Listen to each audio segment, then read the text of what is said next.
Фильм ескі белгіде отырған қарғаның көрінісімен басталады, ол белгіде жекеменшік жол деп жазылған. Сол кезде ішінде 5 адам отырған қара түсті жол талғамайтын көлік өтеді. Рөлде Крис, ал алдыңғы орында Джонни отыр. Олар жазғы демалысқа қатысты жоспарларын талқылайды. Артқы орындықта Скотт, Брайан және Натали ұйықтап жатыр. Кенеттен бірнеше қарға көліктің алдыңғы әйнегіне соғылып, жүргізуші рөлді игере алмай, көлік жүгері алқабына қарай шығып кетеді. Біраз уақыттан кейін көліктегі барлық адамдар оянады. Бірақ Джонни жоқ болып шығады. Оны іздеу барысында Скотт телефонындағы сигналды тексеріп көреді, бірақ байланыс ұстамайды. Брайан жүгері алқабындағы ашық жерді байқап, Джонни сол жаққа кетуі мүмкін деп болжайды. Брайан жанармай бекетіне қайта оралуды ұсынады, бірақ кетер алдында Скотт жүгері арасынан алыста орналасқан үйді байқайды. Және Джонни сол жаққа баруы мүмкін деп ойлайды. Осылайша Брайан мен Скотт үйге қарай жүгері алқабы арқылы жаяу аттанады. Ал Натали мен Крис көліктің қасында қалып, біраз тамақтанады. Жолда Скотт тез шаршай бастайды. Себебі ол Брайанға қарағанда онша шыдамды емес. Олар әңгімелесіп келе жатқанда, Брайан бағыттарынан жаңылып кетуі мүмкін екенін ойлай бастайды. Біраздан кейін олар ескі пошта жәшігі мен жүгері алқабындағы тастанды көлікті көреді. Скотт жүгері тапталып қалған орынды тауып, жерде өлі жануар жатқанын байқайды. Брайан көлікті қарап жатқанда, Скотт оны шақырады. Скотт ағаш бағанға байланған қарақшыны тауып алады. Ол бағанға шығып, айналасына көз тастайды да, қарақшыдан жағымсыз иіс шығып жатқанын айтады. Ол алыстағы үйдің терезесінен жарықтың жанғанын көреді. Ал осы кезде көліктің жанында Крис қолға арналған шамды қолғап жәшігінен алады.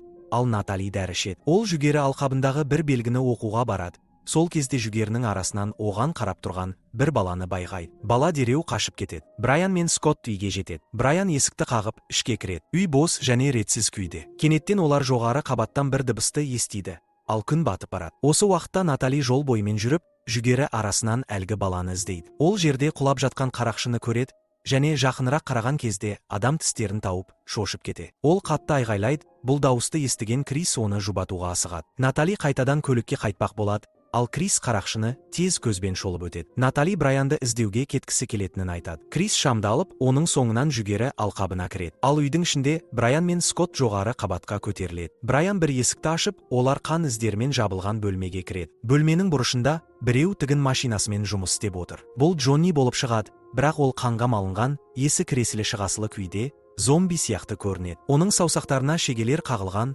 ал ол кенептен қарақшыға арналған бетперде тігіп жатыр. Джонни тігінін тоқтатып, бетпердені көтереді, бірақ сол сәтте есінен танып, тігін машинасына құлайды, ал бөлменің жарығы өшеді. Осы кезде Натали көлікпен пошта жәшігінің жанына келеді. Ол жүгері арасынан бір дыбысты естіп, үрейлене бастайды. Бір нәрсе оның жанынан бірнеше рет зуылдап өтеді.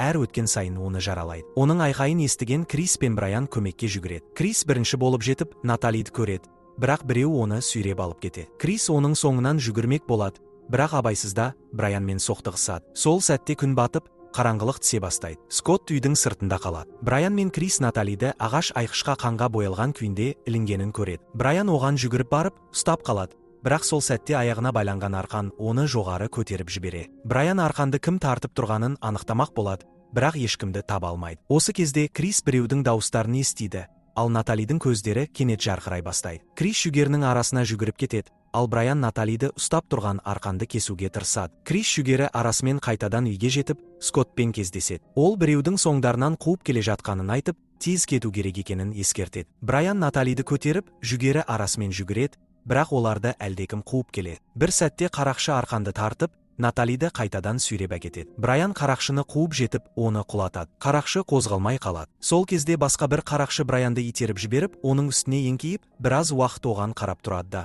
кейін Наталиді көтеріп, қараңғылыққа сіңіп кетеді. Брайан арпалыс кезінде иығын жарақаттап алады. Ол үйге қарай жүгіріп, сыртта тұрған Скоттпен кездеседі. Осы кезде қарақшы оларды ұстауға тырысады, бірақ жүгері алқабынан шықпайды. Крис үйдің ішін зерттеп жүргенде, Скотт жоғарыдағы тігін бөлмесіне қайта көтеріліп, Джоннидің жоқ екенін байқайды. Крис олардың жүгері алқабымен қоршалғанын айтады. Скотт көлікке қайта оралуды ұсынады, бірақ Крис бұған күмәнданып, олар тұзаққа түскен деп ойлайды. Брайан Криске Наталиге көмектеспегені үшін ашуланады. Ол терезеден қарап, шамды алады да, Скоттпен бірге кетуге шешім қабылдайды. Олар ашық алаңды зерттеп келе жатқанда, Скотт жүгері алқабынан тағы бір қарақшыны көреді. Ал бұл кезде Крис үйдің ішінде ескі отбасылық фотосуреттерді қарап шығады. Ол телефонды пайдаланбақ болғанымен, ол жұмыс істемейді. Сыртта үйдің жанында Брайан мен Скотт көліктерді қарап, олардың біреуі жұмыс істей ме, соны тексереді. Олар кілттерді іздейді, бірақ көліктердің терезелері сынған, ал іштері өрмекші торларына толып кеткен. Алайда, күтімі жақсы сақталған бір чивиді табады,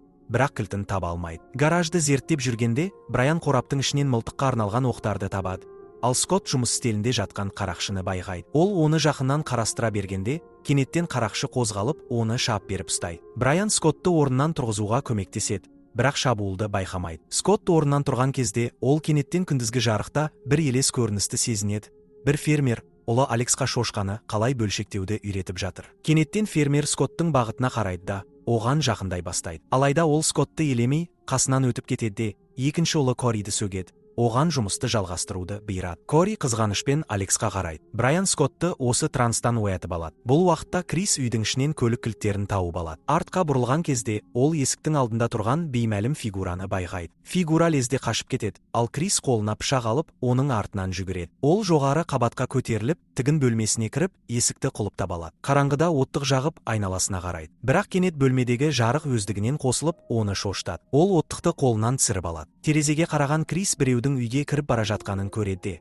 Брайан мен Скоттты шақырады. Кенеттен тігін бөлмесінің есігі ашылады, ал ішінде қанға малынған, жансыз отырған Натали тігін машинасында отыр. Сол сәтте есік қатты жабылып кетеді. Брайан мен Скотт үйге қайтып келеді. Скотт Кристі шақырады, бірақ есік ашылмайды. Іште Натали саусақтарына шегелерді балғамен қағып жатыр. Скотт есіктің іштен құлыптанып қалғанын түсіндіреді. Брайан есікті ашуға тырысып, Наталиге жалынады, бірақ ол тігінді жалғастыра береді. Брайан төменге жүгіріп кетеді, ал Скотт Криске терезеден шығып, шатырға көтерілуін айтады. Крис терезені ашып, сыртқа шығуға талпынады. Ол терезеден жармасып тұрған кезде, Натали тігінін тоқтатып, оған қарайды. Кенет Кристің қолынан терезе сырғып кетіп, саусақтарын жаралайды. Ол жерге құлап, есінен танып қалады. Бұл кезде Брайан балтаны алып, тігін бөлмесіне қайта жүгіріп келеді. Бірақ Натали жоқ болып кеткен. Брайан ашудан айқайлап жібереді. Ақырында Крис есін жиып, өзін Брайан мен Скотт қоршап тұрғанын көреді. Брайан Наталидің қайда екенін білгісі келеді, ал Крис амалсыздан оның өлгенін айтады. Скотт жағдайды сабырға шақырып, бұл жерден кетуді ұсынады. Крис Чивидің кілтін тапқанын айтады,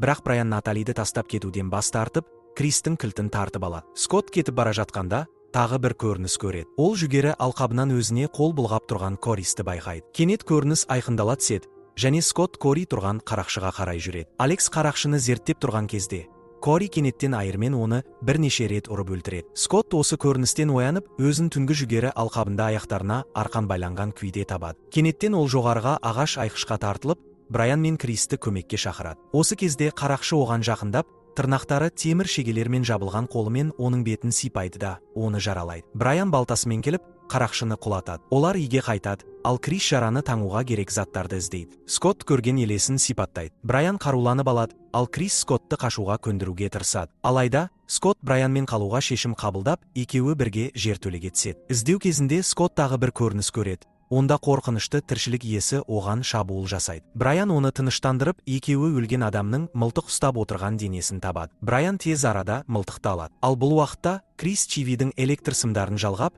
жүгері алқабымен жүріп өтеді. Брайан гараждан мылтықтың оғын жинайды. Дәл осы сәтте Крис ағаш айқышқа соғылады. Көлік қайта оталмай қалады, ал капотында қарақшы жатыр. Крис жүргізуші есігін ашпақ болғанымен, есік кептеліп қалған. Сондықтан ол жолаушы жағына өтеді. Осы кезде басқа бір қарақшы жолаушы терезесін сындырады. Крис оны теуіп шығарады, бірақ капоттағы қарақшы алдыңғы терезені сындырып, ішке кірмек болады. Крис оның маскасын жұлып алған кезде, қарақшы кенеттен қозғалыссыз қалады. Бұл Джонни екен. Брайан келіп, Кристі көліктен шығарып, қашуға шақырады. Ол мылтықты қарақшыға бағыттайды, бірақ оның Натали болуы мүмкін екенін ойлап, атпауға тырысады. Ол Наталиге сөйлеуін сұрайды, бірақ ол шабуыл жасайды. Содан Брайан онымен күресіп кетеді. Скотт тағы бір көрініс көреді. Кори жүгері алқабынан шығып, тігін бөлмесіне кіреді де, қарақшының маскасын жасайды. Фермер одан ағасын сұрайды, бірақ Кори үнсіз қалады. Кейін Кори Алексқа барып, оның басына маска кигізіп, оны айқышқа іліп, қарақшыға айналдырады. Түн түскенде Скотт үйдің алдында қалады. Крис қайтып келіп, болған оқиғаны айтып береді. Скотт алғаш жүгері алқабынан өткенде неге шабуыл жасалмағанын ойланып,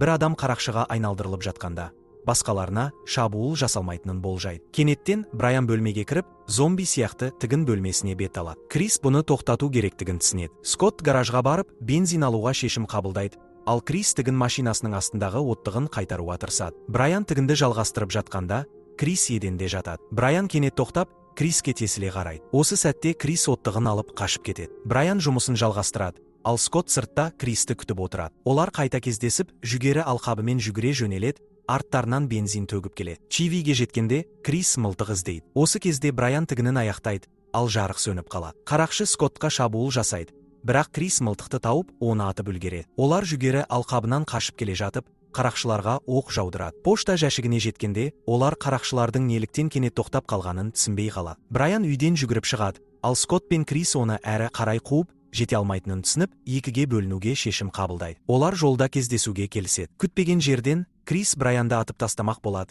бірақ Брайан оған тап беріп, Кристі қазыққа итеріп, оны түйреп тастайды. Брайан орнынан тұрып, Кристі тағы да шабуылдайды. Оның денесіне пышақ соғып алады. Крис Брайанның маскасын жұлып алады. Сол сәтте Брайан жерге құлап, қозғалыссыз қалады. Скотт қашуын жалғастырып, бензин төгіп, оны жағуға тырысады, бірақ оттық жанбай қалады. Осы кезде қарақшы оны ұстап алып, аяқтарын арқанмен байлап, оны жүгері алқабына сүйрей бастайды. Скотт өзінің Кори мен Алекс туралы көрінісін есіне алып, айыр іздейді. Ол айырды алып, шабуыл жасаған қарақшыны түйреп тастайды. Бірақ қарақшы оны сүйрегенін тоқтатпайды. Крис соңғы күшімен қарақшыны ұстап алып, Скоттқа қашуға бұйырады. Алайда қарақшы айырмен Кристі өлтіреді. Скотт ақыры жолға жетеді, ал алыстан бір көлік жақындап келеді. Ол көмектесулерін сұрап қол бұлғайды, бірақ оған ешкім назар аудармайды. Жұп көліктен түсіп, қираған қара машинаны зерттей бастайды. Осы сәтте қарақшы жүгері алқабынан шығып, Скотт пен көліктің арасына жатып алады. Ер адам кенеттен Скоттты байқап, оған жақындап, көмек ұсынбақ болады, бірақ Скотт оған ескерту айта алмай қалады.